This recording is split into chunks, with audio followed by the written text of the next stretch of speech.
Selamat siang Bapak Ibu semua. Sekarang kita berada di pintu masuk embarkasi Jakarta Pondok Gede.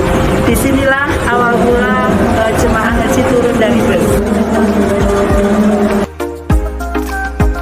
Jadi di atas 37 derajat itu tertangkap di terminal scanner, jemaah langsung diarahkan ke poin. Setelah kita masuk, nanti akan petugas yang memisahkan menjadi jamaah laki-laki dan jamaah perempuan. Itu kalau didasarkan pada jenis kelamin. Sementara kalau dilihat dari risikonya, maka jamaah nanti dipisahkan menjadi yang hasil pemeriksaan putih, itu nanti langsung diarahkan oleh petugas ke jalur fast track yang putih. Kemudian para lansia diarahkan pada kelompok lansia, ada lansia laki-laki dan lansia perempuan. Kalau untuk yang lansia laki-laki dengan risiko yang warnanya merah, maka di antrian paling depan, kemudian belakangnya itu sesuai dengan faktor risiko. Ya. Surat pengantar pemeriksaan laboratorium wanita usia subur.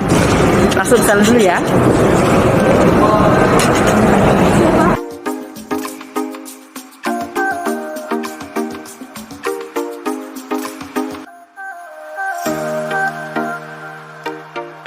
Siang Ibu, ada yang saya lakukan Ibu.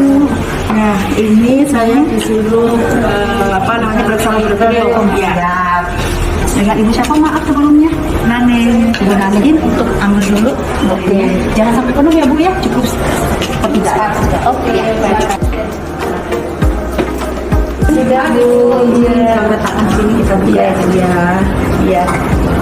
Sambil menunggu Ibu boleh duduk terlebih dahulu. Oh iya, terima kasih.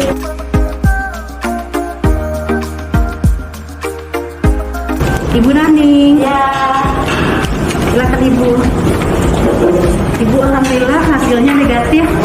Ibu silakan boleh kembali ke meja yang semula. Terima kasih. Iya.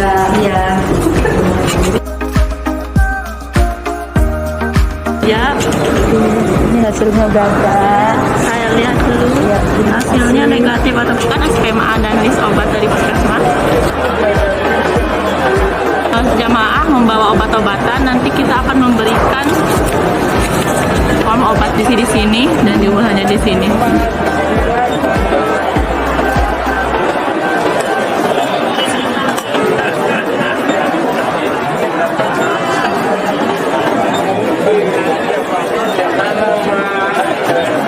Selanjutnya kita masukkan nomor SPSK-nya ke dalam data Siskohat. Setelah kita masukkan ke data Siskohat, kita masukkan juga ke aplikasi Sinkarkes untuk mengecek data vaksinasi meningitisnya. Di sini didapatkan bahwa yang bersangkutan dari hasil pemeriksaan 1 dan 2 didapatkan untuk pemeriksaannya Z00 atau tidak ada ditemukan adanya penyakit ataupun dengan hasil labor yang normal. Kemudian untuk dari data vaksinasi juga yang bersangkutan sudah dilakukan vaksinasi 14 hari atau sampai 1 bulan sebelum keberangkatan dan kemudian sudah diverifikasi, dinyatakan sehat. Kita alihkan ke bagian Siskohat untuk menginputkan data layak terbang atau tidak. Di meja Siskohat, hasil pemeriksaan hadir dari dokter semua diinput pada aplikasi Siskohat. Di antaranya adalah diagnosa bisa diinput dari mulai 1 sampai maksimal 5 diagnosa. Setelah itu penetapan apakah jemaah ini risti atau tidak risti dan layak terbang atau tidak layak terbang. Yang terakhir, kalau jemaahnya perempuan itu ada tes hamil, hasilnya hamil atau tidak. Setelah itu diinput petugasnya siapa, setelah itu disubmit. Selesai penginputan Siskohat. Di bagian pembukaannya tolong ditulis nama dan ditandatangani. Kemudian ini dapat paket isinya ada masker, tisu basah, ada worksheet, ada kantopas di dalam buku. Di sini ada botol buat dikasih air di sana, disemprotkan supaya adem. Oke. Kalau ada keluhan-keluhan, penyakit ada rekod diri. Ya. Kalau misalnya ada yang masalah di sana di bagian edukasi di situ Bu ada. Ini adalah pojok edukasi, juga tujuan adalah jemaah sehat, gejalanya nyaman. diadakan atas dukungan daripada program studi spesialis kedokteran keluarga layanan primer Fakultas Kedokteran Universitas Indonesia. Akan memberikan konsultasi untuk edukasi pada saat awal perjalanan hingga berada di Mekah, kemudian kembali lagi ke tanah air. Anjuran kesehatan tersebut diberikan ke dokter dan keluarga agar tetap mereka menjaga kesehatannya. Kemudian disediakan juga konsultasi terhadap para pendamping dan jamaah serta petugas hotel. Ini adalah poliklinik ataupun kesehatan operasi akan melakukan tugasnya selama 24 jam. Di sini ada dokter, ada perawat, dan juga ada konsulen dari spesialis kedokteran penerbangan Fakultas Kedokteran Universitas Indonesia. Poliklinik ini melayani jamaah maupun tugas PPIH yang sedang berada di asrama haji Pondok Gede. Cara kerjanya adalah misalnya kalau ada jamaah yang mengalami kegawat daruratan, maka dikirim ke poliklinik ini, kemudian poliklinik melakukan pemeriksaan nanti apa yang harus dilakukan. Kemudian kalau dari hasil pemeriksaan kesehatan akhir dan kinerja itu perlu pendalaman lebih lanjut, maka jamaah akan dikirim ke layanan di poliklinik ini. Dari poliklinik kemudian melakukan pemeriksaan, melakukan konsultasi, dan juga konsultasi dokter konsulen yang ada di poliklinik ini. Kalau kemudian dari hasil observasi dan pemeriksaan itu diperlukan pemeriksaan lebih lanjut yang bidang kesehatan tidak mempunyai fasilitas, misalnya pemeriksaan TCM, pemeriksaan ronsen, pemeriksaan fungsi ginjal dan sebagainya, kemudiannya maka akan dirujuk ke rumah sakit di Jakarta. Hasil pemeriksaan rumah sakit di Jakarta akan dikembalikan ke poliklinik untuk kemudian dipelajari oleh dokter spesialis penerbangan dan kemudian dokter spesialis penerbangan untuk memberikan rekomendasi kepada bidang kesehatan, ketua bidang kesehatan tentang jamaah haji tersebut.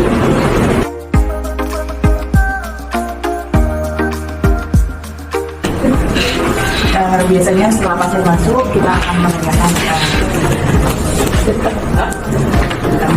periksa kondisi pasiennya, kemudian kita cek lagi hasil dari kesehatannya berdasarkan siskopatnya, kemudian nanti kita asesmen, kita masukkan ke dalam buku register.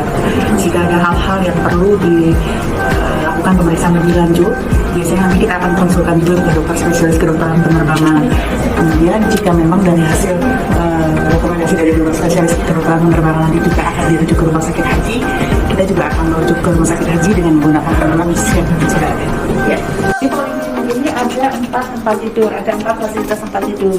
Dari 4 fasilitas tempat tidur ini nanti akan digunakan jamaah haji yang memang seperti tadi sudah dijelaskan oleh Dr. Rima, apakah jemaah haji yang datang perlu diperiksa, kemudian dilakukan observasi, dan dari observasi itu kemudian ada dokter konsulen spesialis kedokteran penerbangan. Setelah kami menerima rujukan dari dokter BPKK, kemudian kami melakukan asesmen ulang terhadap kondisi jemaah haji pada saat itu. Apakah jemaah haji ini kondisinya memang kita menilai apakah tidak layak terbang. Kemudian kami akan melakukan bila diperlukan melakukan rujukan ke rumah sakit haji. Selanjutnya dari hasil evaluasi dari rumah sakit haji, kemudian ketika dikembalikan ke kami akan melihat lagi apakah memang kondisinya memang layak atau tidak layak terbang. Kemudian selanjutnya kami akan memberikan rekomendasi kepada Ketua Bidang Kesehatan Balai Besar Kekarantinaan Kesehatan untuk merekomendasikan kepada PPIH apakah jemaah ini memang tidak layak terbang atau layak untuk terbang. Atau Sekretariat Bidang Kesehatan. Ini juga ada media untuk edukasi untuk bagi bus yang sedang menunggu. Kemudian di sini ada ruang bank sampel yang mana adalah jadi tiap hari kawan-kawan petugas dari Komandan Diskon itu melakukan pengambilan sampel ke catering yang sudah ditunjuk oleh embarkasi Pondok Gede ini. Ini adalah sampel yang kami amankan untuk 2 kali 24 jam. Pun demikian yang di bawah ini. Nanti setelah lewat masa pengamatan 2 kali 24 jam itu sampel tersebut akan kita musnahkan. ya. Ini adalah laboratorium. Ini ada pemeriksaan kadar sewaktu, pemeriksaan kolesterol, pemeriksaan hamil, terus pemeriksaan urin kreatinin.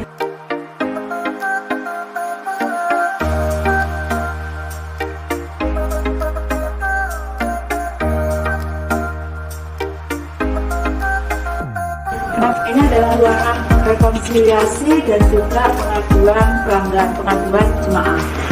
Di dalam ruangan sini itu kita gunakan untuk memberikan apabila ada jemaah haji ataupun masyarakat keluarga yang tidak memahami terhadap hasil pemeriksaan ataupun jemaah haji yang tidak puas atas pelayanan kami, maka kita sediakan ruang rekonsiliasi dan ruang pengaduan pelanggan.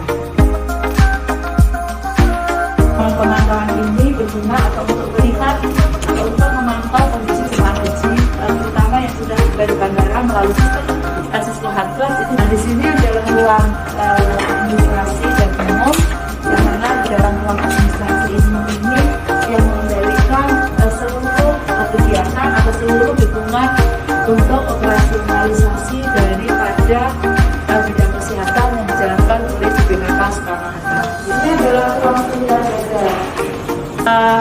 Yang mana tugas daripada perwira jaga itu adalah sebagai koordinator harian dari pelaksanaan pengawasan karantina kesehatan yang ada di embarkasi haji di Jakarta. Tugas yang lain adalah bahwa para petugas haji kloter itu sebelum berangkat itu nanti juga akan berkoordinasi dengan kita, dengan kami bidang kesehatan oleh perwira jaga, nanti diberikan oleh perwira jaga untuk memberikan pembekalan, terus kemudian juga dari teman-teman pemantauan tadi, dan juga nanti ada pembekalan dari dokter spesialis kedokteran keluarga pelayanan primer yang seperti tadi disampaikan. Aturan karantina kesehatan di dalam bidang kesehatan itu dibagi menjadi 3 bagian. Yang bagian pertama itu adalah pengendalian faktor risiko, bidang pengendalian faktor risiko itu ada 2 seksi, 2 tim. Yang pertama adalah tim untuk faktor risiko lingkungan, yang kedua adalah tim untuk vektor dan tindakan pengulangan penyakit. Kemudian ada seksi pemeriksaan kesehatan, di situ ada dua tim, 1 tim pemeriksaan kesehatan akhir di embarkasi di Jakarta MID, yang kedua adalah tim kedaruratan di Bandara Soekarno-Hatta. Kemudian ada bidang surveillance dan laporan, di situ ada 3 tim Yanlik dan Humas. Yang kedua adalah tim sistem nakes dan pelaporan, yang ketiga adalah tim surveillance. Nah, itu semua tentunya diharapkan dengan bisa bentuk tim-tim tersebut itu bisa berjalan dengan baik.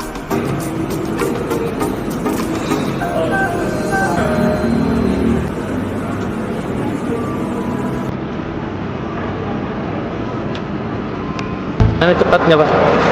Layanannya cepat nggak? Layanannya cepat. Nah, informasi yang diberikan tim medis, bu dokternya lengkap atau tidak? Alhamdulillah lengkap. Semoga selamat sampai tujuan. Jadi haji mabrur ya Pak. Terima kasih Pak. Memudahkan segalanya. Amin. Ya Allah. Selamat jalan.